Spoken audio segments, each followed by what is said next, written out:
you're like, I feel like you are kind of an anomaly in a crew like Griselda. Yeah. Right? Like we think of Gunn, we think of Conway, Benny. It's high level coke rap. It's it's we know what it is, right?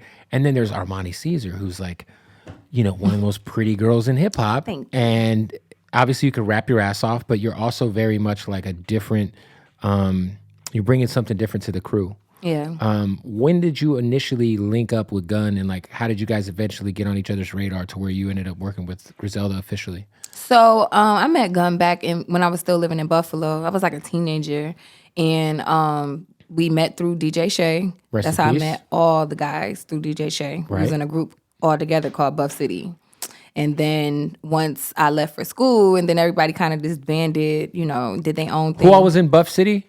It was me, Conway, Benny, Hyde was in it. Rick Hyde was in. Shout out to my guy Rick Hyde. Yes, I just realized that. And like it was like Hooch Krills.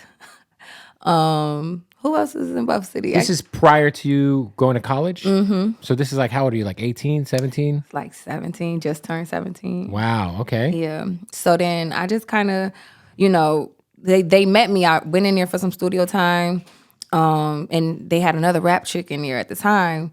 And Benny was like helping her write a verse or whatever, because she was going to be like the first lady of Buff City at the time. Got you. So when they was like, they were going over the verse and they kept playing the instrumental, I wrote my own verse. And then somebody heard me rapping it. And then Benny, came over, heard me, tapped Shay like, yo, like she fired, this and the Right. third. Long story short, I ended up in a group. Just like that? Mm-hmm. Wow. So that was kind of like the first time you had like really linked up with the guys over there in general. Yeah. Yeah. So you go to school. Mm-hmm. You said North Carolina Central? Mm-hmm. HBCU? Yep. What were you going to school for?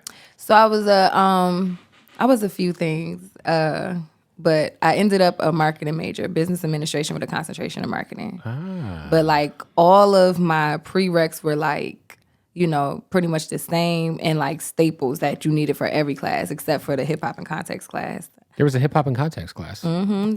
Was that the Ninth one Wonder. that Ninth Wonder was teaching? Yeah. I just saw him repost that and say, you never know who's in the classroom. Yes, so it was crazy, like, because I even gave him the mixtape that I had back in the day. It was called Bath and Body Work.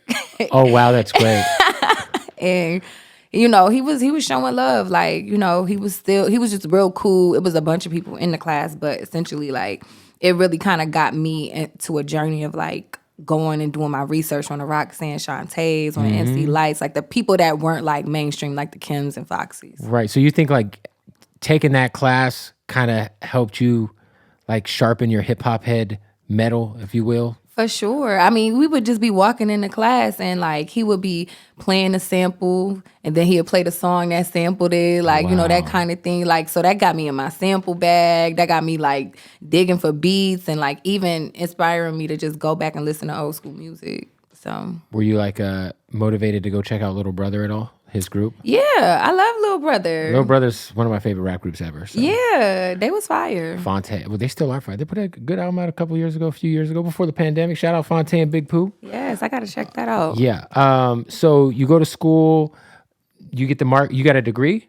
No. You didn't finish? No, I didn't finish. Once I was told, like, I think this was like my junior year, and I was trying to figure out like what I wanted to do, and I was just really going to school just to appease my mother. And my advisor was like, look, like, I see how you go, like, in our marketing class, and you could literally sell ice to an Eskimo. So, like, if you can market yourself, you could pretty much do anything. And I guess he was trying to motivate me, but it motivated me to, like, leave, like, say, fuck this, I'm going to go market the right myself. Move. Yeah. And you got, now I see why you're so successful. You got a damn Armani's Closet. Yeah. Is this an online store or an actual place that people can visit? It's an online store. I'm working on making it like a brick and mortar, but I want it to be like an experience. That's super tight. Yeah.